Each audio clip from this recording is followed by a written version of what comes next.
Exhausted yet intensely focused pilots speed their ships towards a checkpoint. Once there, their flight logs receive the coordinates for the next destination. The pilots check their scans and pick a route before blasting off into the blackness of space. For the Xi'An pilots who step up to the challenge of the Koei, this is their life for the next 200 to 250 hours. The Koei is an epic endurance race that's wildly popular among the Xi'An.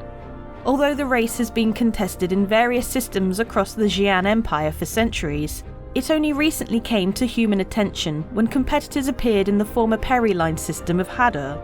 One day, in 2881, previously open sectors of the system were suddenly off limits and remained that way for the next week and a half. Famed Terra Gazette travel journalist Jan Sharrock happened to be in system at that time. After being diverted off her intended course, she landed at a nearby space station to find groups of Xi'An gathered around wall screens in rapt attention. She had to find out why. Sharrock wrote, "I'd gone up to a shop owner to buy a Surlock, but he was more interested in the serene images of Xi'An pilots and their ships than serving me a drink. When I asked what he was watching, he mumbled a Xi'An word I was unfamiliar with, but which roughly translates to holy distance race." Sharrock spent the following days on the space station. She learned everything she could about the Koei, interviewed observers, and witnessed an incredible finish that had 3 races speeding towards one last checkpoint as time expired. The subsequent articles produced from Sharrock's writings generated great interest from xenophiles and ship enthusiasts who were intrigued by the extreme length of the race. Her travel logs led to a sharp spike in human visitors to the Hadar system, fueled by their interest in learning more about the Koei. Despite not hosting the sporting endurance event since 2881, Hadar is still seen by humanity as the home of the race. Canny Xi'An vendors play into this perception by keeping their store shelves stocked with Koei trinkets. MISC, who has a special lend-lease agreement with the Xi'An, has persistently advocated bringing the race back to Hadar to capitalise on human interest. Following years of debate, the Xi'An government decided to return the race to Hadar in 2947 and even established a special division specifically for humans to compete in. The basics of the Koei are easy to understand. Though lengthy, the race is contained to one system. A number of Xi'An-controlled systems are certified to host the race, but the only one humanity has access to is Hadar. Before each race, various checkpoints and destinations are chosen by a governing body within the Xi'An government. Participants do not know the specifics of the course until the race begins. Once underway, racers receive the coordinates of the first checkpoint. Only when that checkpoint is reached do they receive the coordinates for the next one, and so on.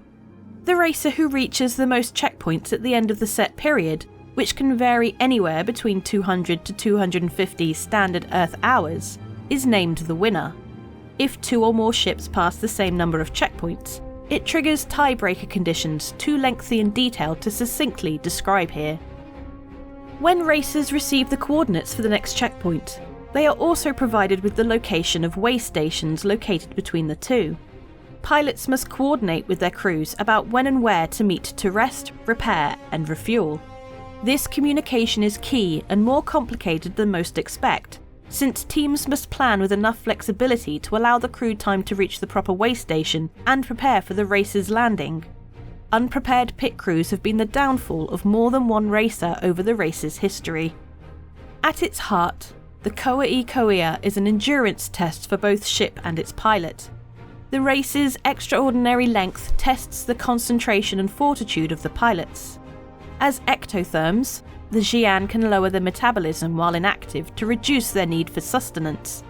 Yet doing so while achieving rapid focus in high-stress situations requires intense training and carries a toll both mentally and physically.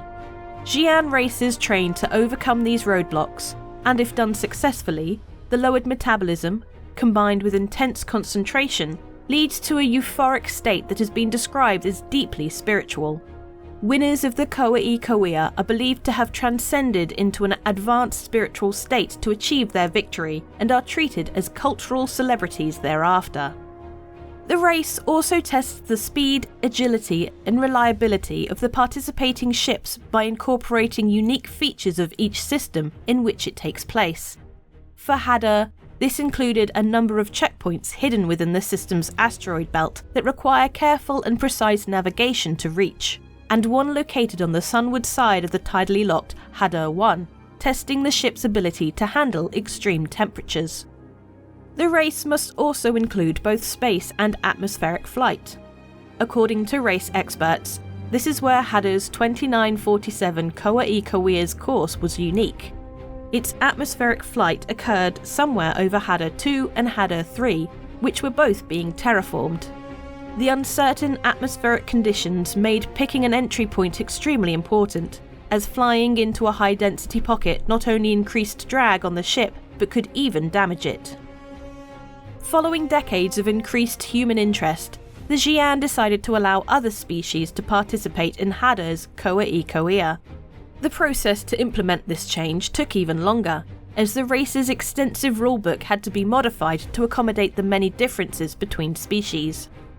Until race officials fully understand how the human body reacts to the stresses of the race, independent medical examiners are assigned to each human team to track the pilot's vital signs. If the medical examiners determine the pilot's health or safety is in danger, they have the authority to force them to stop at the nearest way station for further evaluation, and could even remove them from the race. After years of advocating for the race's return to Hadar, MISC was one of the major sponsors of the system's 2947 Koa-i-Kawia. MISC spokesperson Federica Zabel believes the race will be another step towards improved human and Xi'An relations. The Koa-i-Kawia represents the perfect opportunity to bring the Xi'An and UEE empires closer together, Zabel said at the press conference announcing the race. We believe our shared love of pushing finely crafted and tuned spaceships to the extreme can be a gateway for both species to better understand each other. Welcome to the Intergalactic Nord Expo, where there's only one vehicle here, the vehicle for better internet security, accessibility and privacy. I wish I could watch Netflix in Japan or Pyro or whatever. Boom! I can, and I'm so protected. It's not a concept. You can fly with nordvpn.com/BoredGamer today. And with NordVPN, you don't need any variants, but it is pay to win because you need to buy it or get a subscription and then you win. Use the links below to get massive discount. November is all about the Intergalactic Aerospace Expo. We've partnered with the Star Citizen organisation Lunar Wolves for a massive giveaway. Commenting on any of my videos during the month gets you a chance to win one of 4 ships: a Zeus MR, an Ares Ion, a Drake Corsair, and even a Cutlass Black. All courtesy of those beautiful Lunar Wolves. But wait, there's more. Sign up to the Lunar Wolves recruitment page, link down below, for a chance to win an RSI Polaris with lifetime insurance. They're recruiting, you might be looking for an org. I'll chuck some further information and terms and conditions and stuff in the video description as well. Don't forget to click on the join button under my videos. That goes a long way to help support the channel. Thank you so much to you that have already done that. Zin and I play a load of games after work and stuff, and we want to chuck those up for people that have gone the extra mile to support us either on Patreon or via that join button. Just remember to like and subscribe as well. Comment, ask us some stuff. Thank you so much for everyone that supported the channel, whether it be for a day or for the last several years, a decade. Oh my God, we've been doing this for so long. Thank you so much for watching. I hope you have a great November and Intergalactic Aerospace Expo.